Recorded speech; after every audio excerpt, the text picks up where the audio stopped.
ಅಪ್ಪನ ಅಗ್ರಹಾರ ಜೈಲಿನೊಳಗೆ ಜನ್ಮದಿನ ಆಚರಣೆ. ಅವನಿಗೆ ಸ್ವೀಟ್ ತಿನ್ನಿಸ್ತಾವ್ರೆ, ಹಾರ ಹಾಕವ್ರೆ. ನೋಡಿ ಇಲ್ಲೇ ಇದೆ ನನ್ನ ಕಾಪಿ. ಅದೇನೋ ಸುಳ್ಳು ಅಂದ್ರೆ ಪರಮೇಶ್ವರ್ ಅವರು ಸುಳ್ಳು ಅಂದ್ರೆ ತಂದೆ ಅದನ್ನು ತಂದ್ಬಿಟ್ಟಿದ್ದೀನಿ. ಯಾಕೆಂದ್ರೆ ನೀವು ಸುಳ್ಳು ಅಂತ ಹೇಳ್ತೀರಾ ಅಂತ ಹೇಳಿ ಪೆನ್ ಡ್ರೈವ್ ತಂದ್ಬಿಟ್ಟಿದ್ದೀನಿ. ಹೆಂಗೆ ಅವನು ಆಚರಣೆ ಮಾಡಿದ್ದಾರೆ, ಡ್ಯಾನ್ಸ್ಗಳು ಹೆಂಗ್ ಮಾಡ್ತಾರೆ ಎಲ್ಲ ಇದರಲ್ಲಿ ಇದೆ ಪೂರ್ತಿ ತಂದು. ಯಾಕಂದ್ರೆ ಉತ್ತರ ಕೊಡ್ಬೇಕಾದ್ರೆ ಪರಮೇಶ್ವರ್ ಅವ್ರು ಗ್ಯಾರಂಟಿ ಹೇಳ್ತಾರೆ, ಸುಳ್ಳು ಹೇಳಿದ್ದಾರೆ ಅವರು.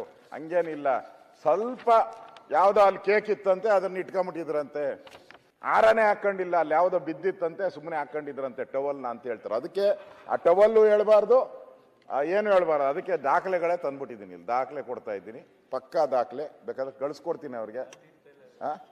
ನಾಟಿ ಸ್ಟೈಲು ಬಾಡು, ನಾಟಿ ಸ್ಟೈಲ್ ಊಟನೇ ಅಲ್ಲಿ ಅರೇಂಜ್ಮೆಂಟು ಎಲ್ಲ ಇದೆ. ಇದು ಹೇಳಿದ್ದಾರೆ. ರಾಜ್ಯದಲ್ಲಿ ಕಾನೂನು ಸುವ್ಯವಸ್ಥೆ ಇದೆ ಅಂತ ಹೇಳೋ ಪರಿಸ್ಥಿತಿಯಲ್ಲಿ ಇವತ್ತಿಲ್ಲ. ಪೊಲೀಸರೇ ನಮ್ಮ ರಾಜ್ಯದಲ್ಲಿ ಒಂದು ರೀತಿ ಪೊಲೀಸ್ಗೆ ಬಹಳ ಗೌರವ ಇತ್ತು. ಈಗ ಪೊಲೀಸರೇ ಕಳ್ಳರಾಗ ಹೊರಟವ್ರು.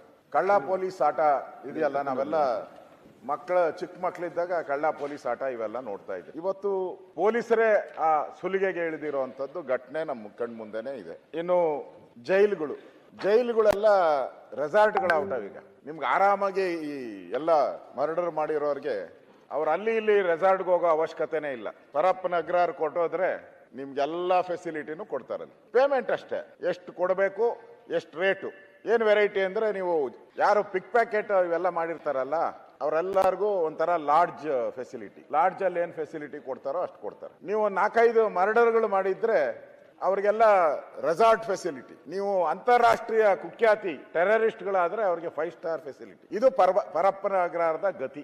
ಆ ಗತಿಗೆ ಇವತ್ತು ಜೈಲ್ ಬಂದಿದೆ. ಇವತ್ತು ಹಲವಾರು ಪತ್ರಿಕೆಗಳು ಎಡಿಟೋರಿಯಲ್ಸ್ ಬರೆದಿದ್ದಾರೆ.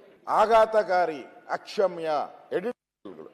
ಬಿಜೆಪಿ ಏನೋ ಆಪಾದನೆ ಮಾಡಿದ್ರೆ ಇವರೇನೋ ತಲೆಯಲ್ಲಿ ಏನೋ ಇಟ್ಕೊಂಡು ಕಾಮಾಲೆ ಕಣ್ಣು, ಆ ಕಣ್ಣು, ಈ ಕಣ್ಣು ಏನೇನೋ ಹೇಳ್ತೀರ. ನಾನು ಪತ್ರಿಕೆಯಲ್ಲಿ ಬಂದಿರೋವಂಥದ್ದು ಆಘಾತಕಾರಿ, ಅಕ್ಷಮ್ಯ ಅಂತೇಳಿ ಬಂದಿದೆ. ಜೈಲು ಸಿಬ್ಬಂದಿಯೇ ಕಳ್ಳರಿಗೆ ಸಹಾಯ ಮಾಡುವಂತ ವ್ಯವಸ್ಥೆಯಲ್ಲಿ ತಾ ಮುಂದು ನಾ ಮುಂದು ಅಧ್ಯಕ್ಷರೇ, ತಾ ಮುಂದು ಅಂದ್ರೆ ನೀವು ಅರ್ಥ ಆಗಿಲ್ಲ ನಿಮ್ಗೆ. ಆಗಿಲ್ಲ. VIP ಹೋದ್ರೆ ನೋಡಿ, ನೀವು ಯಾರಾದರೂ ದೊಡ್ಡ ಸ್ಟಾರ್ಗಳು ಅಂದ್ರೆ ಸ್ಟಾರ್ ಇದಾರಲ್ಲ, ಇವಾಗ ಸ್ಟಾರ್ಗಳು, ದೊಡ್ಡ ಪೊಲಿಟಿಷಿಯನ್ಸ್ ಇರ್ಬೋದು, 10-12 ಮರ್ಡರ್ ಮಾಡಿ ಇವರೆಲ್ಲ ಹೋದ್ರೆ ಅವರು ಯಾವ ಬ್ಯಾರಕ್ಕಲ್ಲಿ ಇರ್ತಾರೋ ಆ ಬ್ಯಾರಕ್ಗೆ ಹಾಕ್ಸ್ಕೊಳಕ್ಕೆ ದುಡ್ಡು ಕೊಡ್ಬೇಕಿಲ್ಲಿ ಪೊಲೀಸ್ಗೆ. ಆ ಜೈಲಲ್ಲಿ ಯಾರು ವಾರ್ಡನ್ ಇರ್ತಾನೆ, ಅವರು ಇನ್ಚಾರ್ಜ್ ಇರ್ತಾನೆ, ಅವನಿಗೆ ದುಡ್ಡು ಕೊಡ್ಬೇಕು ನೀವು.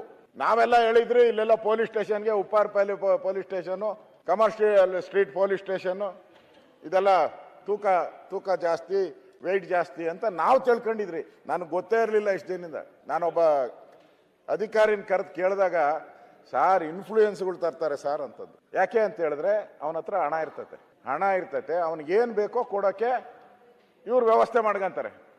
ಅಂದ್ರೆ ಏನು 1000 ರೂಪಾಯಿಗಳಲ್ಲ, ಲಕ್ಷ ಡೀಲಿಂಗ್ ನಡೀತೈತಿ ಇಲ್ಲಿ. ಅವ್ನು ಯಾರು ಇರ್ತಾನೋ ಅಲ್ಲಿ ಗೇಟು, ಅವ್ನು ಲಕ್ಷಾಧೀಶ್ವರ ಆಗೋತಾನ ಅವನು. ಅಷ್ಟು ವ್ಯವಸ್ಥೆಗಳು ಇಲ್ಲಿ ಕೊಡ್ತಾರೆ ನಿಮ್ಗೆ. ಬಾಕಿ ಇರುವ ಬಂದಿಗಳ ಕೂಲಿಗೆ, ಬಂದಿಖಾನೆಯಲ್ಲಿ ಒಳಗಡೆ ಕೂಲಿ ಮಾಡ್ತಾರಲ್ಲ, ಕೂಲಿ ಮಾಡಕ್ ಕೊಡಕ್ಕೂ ದುಡ್ಡಿಲ್ಲ. 2 ವರ್ಷದಿಂದ ನನಗೇರೋ ಅಂತ ನಾನು ಫೋನ್ ಮಾತಾಡಿದಾಗ 2 ವರ್ಷದಿಂದ ಕೊಟ್ಟಿಲ್ಲಂತೆ ಕೂಲಿ. ಏನ್ ಅಷ್ಟು ಪಾಪರ ಹುಟ್ಟತ, ಕೂಲಿ ಕೊಡಕ್ಕೆ ಹೋಗ್ತೇ ಇಲ್ವಾ ಅಂತ ನಾನು. ಈಗ ಪೂರಕ ಬಜೆಟ್ ಅಲ್ಲಿ ತಂದಿದ್ದಾರೆ, ರಾಜ್ಯದ ವಿವಿಧ ಕಾರ್ಯಗೃಹಗಳಲ್ಲಿ ಬಾಕಿ ಇರುವ ಬಂದಿಗಳ ಕೂಲಿ ಪಾವತಿಸಲು 1750 ಲಕ್ಷಗಳು ಹೆಚ್ಚುವರಿಯಾಗಿ ಒದಗಿಸುವಲು ಈ ಅಭಿಯಾಚನೆಯಲ್ಲಿ ಸೇರಿಸಿದೆ. ಈಗ ಪೂರಕ ಇದರಲ್ಲಿ ನಾವು ಮನ್ನಣೆ ಮಾಡಿಕೊಡ್ಬೇಕು. ಯಾರಿಗೆ?